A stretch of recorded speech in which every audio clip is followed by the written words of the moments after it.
Understand that the pace of life in Tanzania can be slower. Respect the local culture and customs. So make sure you're flexible and open-minded. Just get an international plan on your phone. If you come with that attitude, you will be great. Boom! What's up, guys? Welcome back to my channel. My name is Joannis or Joe Hatagwa. I'm a Sierra Leonean American living in Africa, specifically West Africa. And if you want to know the 10 mistakes to avoid when visiting Tanzania and Zanzibar, then this is the video for you.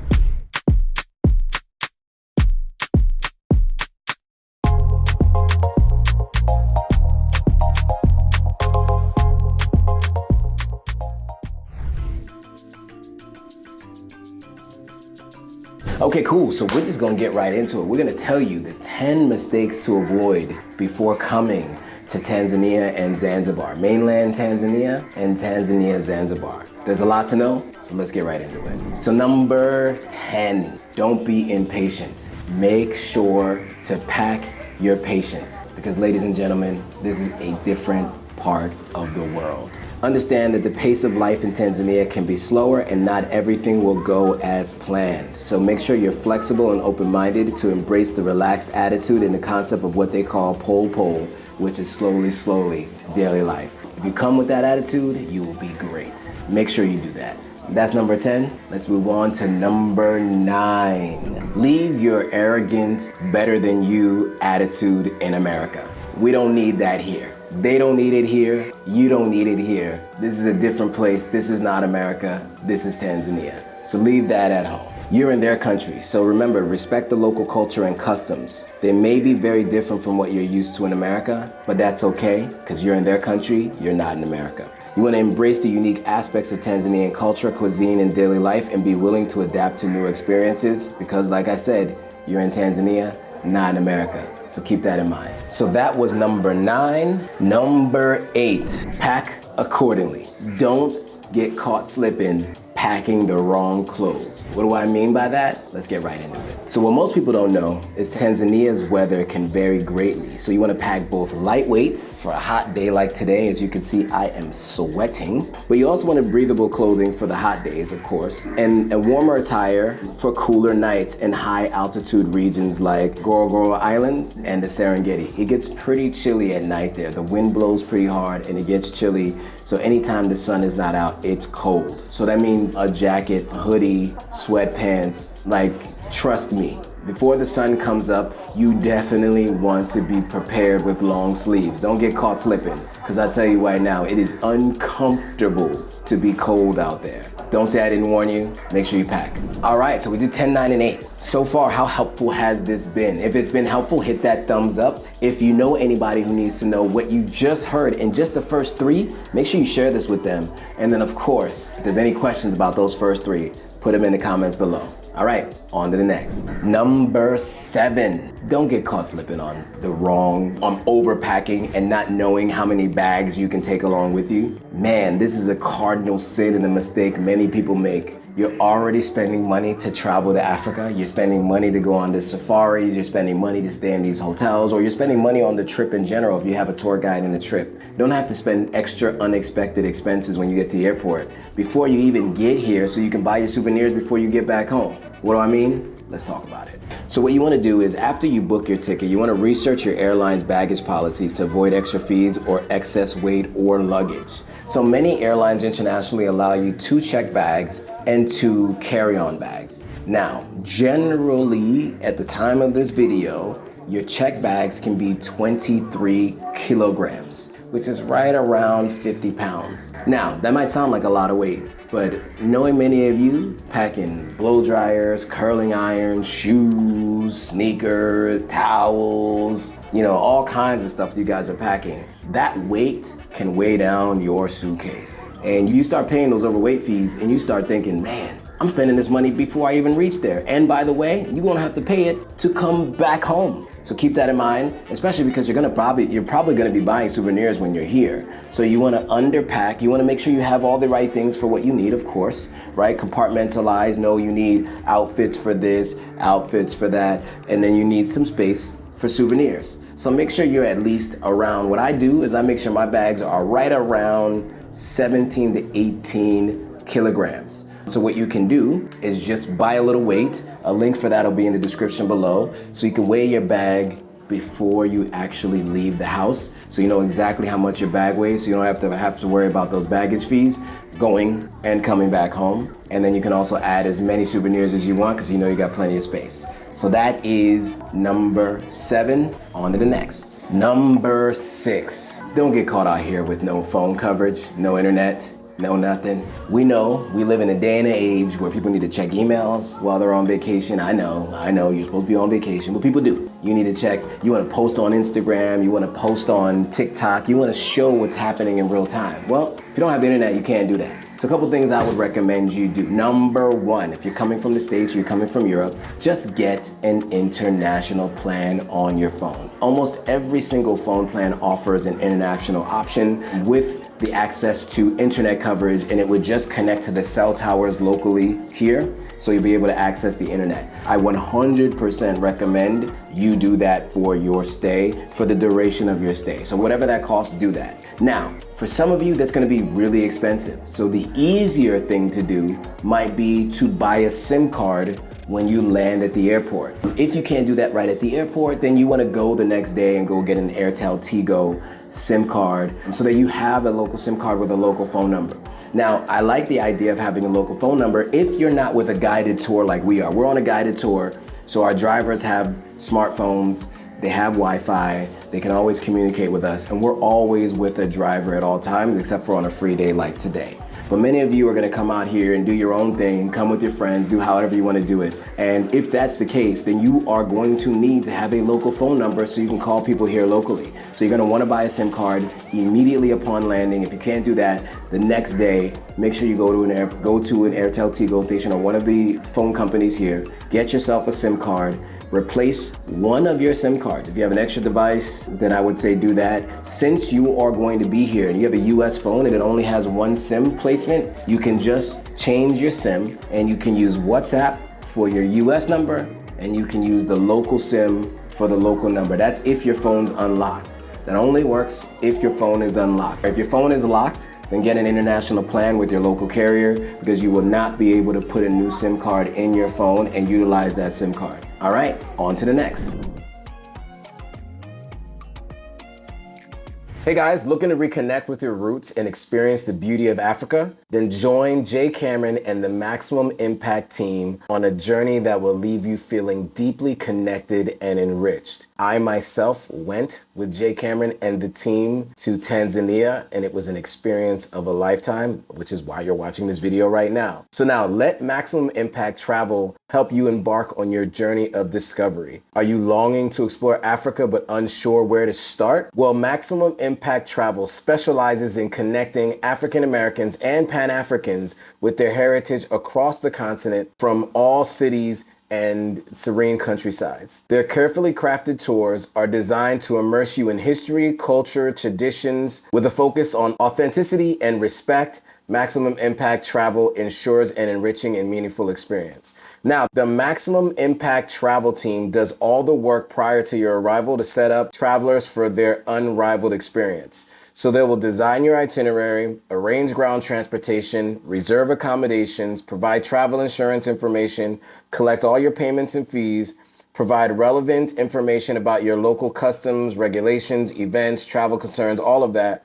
And then they identify and locate medical facilities and other travel services where needed. Whether you're seeking to trace your ancestry, experience the vibrancy of African culture, or simply unwind in breathtaking natural landscapes, Maximum Impact Travel is the perfect itinerary for you. Embark on your journey of self-discovery and connection with Maximum Impact Travel's curated African Adventures tours and experience the warmth and hospitality of Africa while forging lasting memories. Let Maximum Impact Travel handle all of the details so you can focus on immersing yourself in the journey. From personalized itineraries to expert guidance, they've got you covered every step of the way. Link is in the description of this video to start planning your African adventure today. Now let's get back to the video.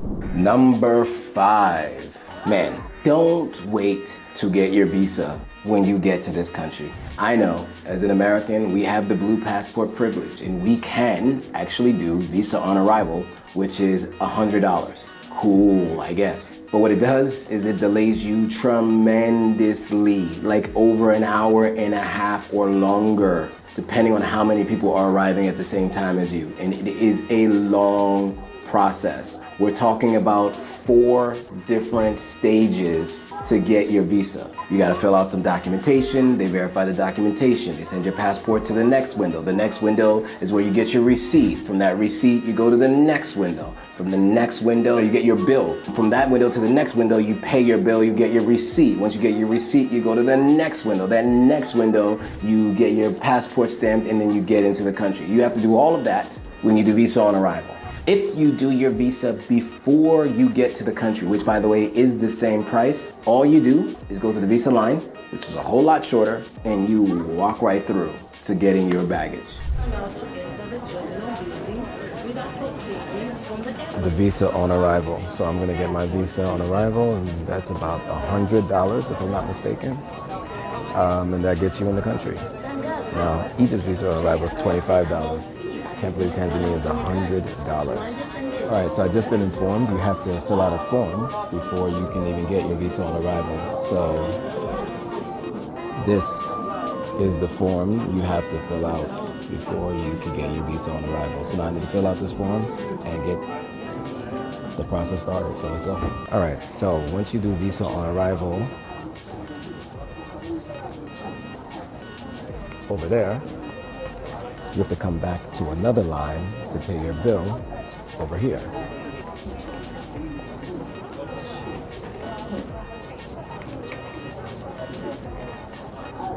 Okay, there it is, visa bill.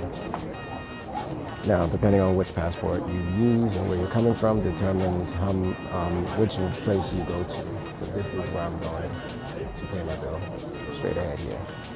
All right, so I finally got my bill. This is what the bill looks like. Visa bill, blah, blah, blah, blah, blah, blah, blah. So that's the bill. Now, the reason why I recommended that you get your visa before you come is because we are now over an hour in, and I'm only 2/3 of the way done. I still haven't paid my visa bill yet. So this is why you should definitely get your visa before you come. All right, so I was mistaken. I thought it was 3 stages, it's 4 stages. So first you fill out the paper. Once you fill out your paper, you give it to them. They then send you to another line where you need to give them, where you need to get your bill. Then after you get your bill, you take your bill to the next window and you actually pay. You pay, you get your receipt. Once you have your receipt, you go to the 4th window. 4th window is where I am now, line. I should be finally going to get my bags as soon as this part is done. So, stay tuned. This is the online visa line. It's much shorter, it's much quicker. They just print out the visa and this came with it, and they're going right through. The rest of it had to go through a 3-stage process, which takes basically an hour and change. So it's definitely a difference for sure. I recommend 100% doing the visa process while in the comfort of your home, in the air conditioning, in the nice Wi-Fi, in your own comfort, because you do not want to get here and spend almost 2 hours just getting through the visa on arrival process. It is okay, you'll be fine, but I recommend you doing it at home first. Now, before we get into number 4, what do you guys think so far? Has this been helpful? Have I put you on to some things that you didn't know about? If I have, make sure you give that thumbs up if you haven't already. Of course, if you found some of the new information helpful, after we went from 10 down to 7, and now we went from 6 down to 5. If you found that helpful, make sure you pass this on to someone. Hit that share button to pass it on to them. If you haven't already subscribed, of course, hit that subscribe button, hit that notification bell so you're notified every time a new video comes out. Now, number 4 is the currency exchange. I can't tell you how important this is. Make sure you know what the current rate of currency exchange is for your current currency, wherever you're from. So if you're from the US, or if you're from Canada, or you're from the UK, or somewhere in Europe, make sure you know what the currency exchange is for the euro, to shillings, Tanzania shillings, or if you know what the US dollar or the Canadian dollar is to Tanzania shillings, or I guess the pound if you're in the UK to Tanzania shillings. If you know what that conversion rate is and you have it on you, anytime you're talking to someone, you can do the math. I will say, when it comes to negotiating, a lot of times they will say stuff in dollars because so many Americans come to visit. If they say it in shillings, that will be something that's gonna make things difficult for you. So what you wanna do is understand the currency exchange. And once you understand that, then you start knowing that, you know what, I'm gonna just cut that number in half. Whatever you just hit me with, I'm just gonna cut it in half. Because in general, they're gonna charge you double with your American accent, with your very little understanding of how to speak cute Swahili. And so just like anywhere else in the world, when you're going to visit, they know it's money time. So I've heard someone say 75 bucks, a local person say bucks. So they're used to dealing with Americans and people spending American dollars. So if you want to negotiate and you want to understand the conversion rate, if they're not talking in dollars, then make sure you have it on you as you go along and just have your calculator out so you can do the math and say, okay, that's $15, that's $20. Do I want to pay $20 for a wooden bowl? Maybe sounds like a little bit too much. Maybe I'll cut that in half and say that's $10. But if you don't know and you just have your shillings, you're just paying your shillings and you have no idea how much you're spending for a wooden bowl. Before you know it, you spend $100 on 5 items. So make sure you know the conversion rate and the current conversion rate, like day of, week of, whatever. Go to a currency exchange place, exchange some of your currency so that you have some money. That's the name of the exchange bureau that we're at today. So we're at the foreign exchange bureau and they're exchanging money. So here is the exchange rate. So for every dollar, as long as you're using bigger bills, for every dollar, it's 25.45. All right, if you're using smaller bills, it's 25.35. Now, if you're going the other way around, right? So, if they're selling dollars to you, this is what the price is. It's always more expensive. But anyway, this is what you need to know. So every $1 you have, this is the currency, 2,545. That's the general exchange rate, but that's if you start with like higher bills. Anytime you lose lower bills, it's harder to sell. So when you have lower bills, you get a lower rate. All right, on to the next. Number 3. This is health and vaccines. And I know this is a controversial topic because there's so many conspiracies around vaccines. Well, if you're coming to Africa, you gotta have certain vaccines. That's just how it goes. So get it out of your mind that you can't do it because you will have to do it. So number 1 is make sure you have the yellow fever vaccine. You just need to have the yellow fever vaccine card in your passport. If you do not have it, they will screen you and likely they may actually have to jab you in the airport. That happens in many countries, so just be prepared to have to produce the card. Depending on what other countries you're coming from, there may be other vaccines that you may have to have. Just make sure you go to your country website, you go to the Tanzania country website, which will be in the description below, and just read through that information beforehand. It'll save you a lot of heartache and challenges when you're entering the country. Trust me, you don't want to deal with that on top of everything else in a brand new country.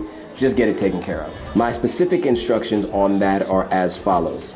Make sure you're up to date on the required and recommended vaccines for Tanzania, like yellow fever and malaria proxyphilus. Carry essential medications and a basic first aid kit, especially if you plan to explore remote areas. That's another thing in terms of health. So as you arrive, we have to do the screening process, vaccination, temperature checks, surveillance forms, and international airport. All right, so once you arrive, the first thing they check is if you have your yellow fever vaccine. So, of course, I had to show that. Once you show your yellow fever vaccine, you walk inside. When you walk inside, it's not really much organization. These are all things that you're gonna have to take into consideration for yourself. Consult your doctor before you come. Make sure you talk to them about everything that you're doing. Go talk to your primary care physician. And if you don't have a primary care physician, shame on you. Go get one today before you make this trip so that you can have access to your blood work and you can see how things look from one time to another. That's a whole separate video. We can talk about that separately, but at least you know what they tell you, what vaccines you need, and what things you might need to bring with you based on your current health circumstance. I cannot speak for everyone out there. I can just tell you there are requirements to enter this country, and there should be things that you should do for your own personal health and safety before you leave the comfort of your own home. So that was number 3. On to the next. Number 2, don't be out here disrespecting the local wildlife and the local people. All right, you are in a country that has put together wildlife excursions so that people can enjoy what actual nature looks like when it is untouched by the corrupted world of capitalism, right? And so you get the opportunity to do that. Do not mess it up by messing with the animals. If it says don't feed the animals,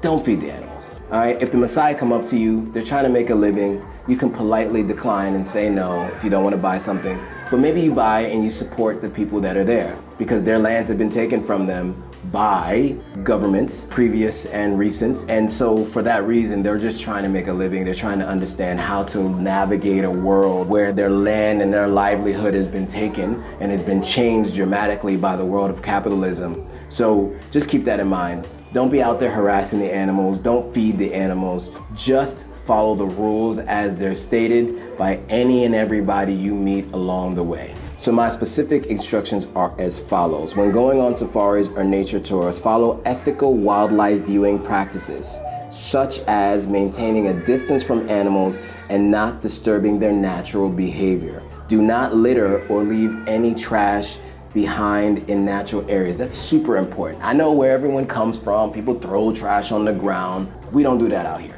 We don't throw trash on the ground. There are plenty of trash cans available for you to throw your waste in. Do not turn the Serengeti into New York City. We don't need that. We don't need that. So just keep that in mind. That was number 2. On to the last and final one. Let's go. Number 1 is, drum roll. I think it's a simple one. Learn some basic Swahili phrases. You know, if you're gonna come to a country, you're gonna explore their nature and their wildlife, you're gonna meet their people, and you're going to be taking pictures and taking video and going around in their areas. Try to learn a little bit of the language. So Swahili is the language that's spoken here. Kiswahili, as they call it.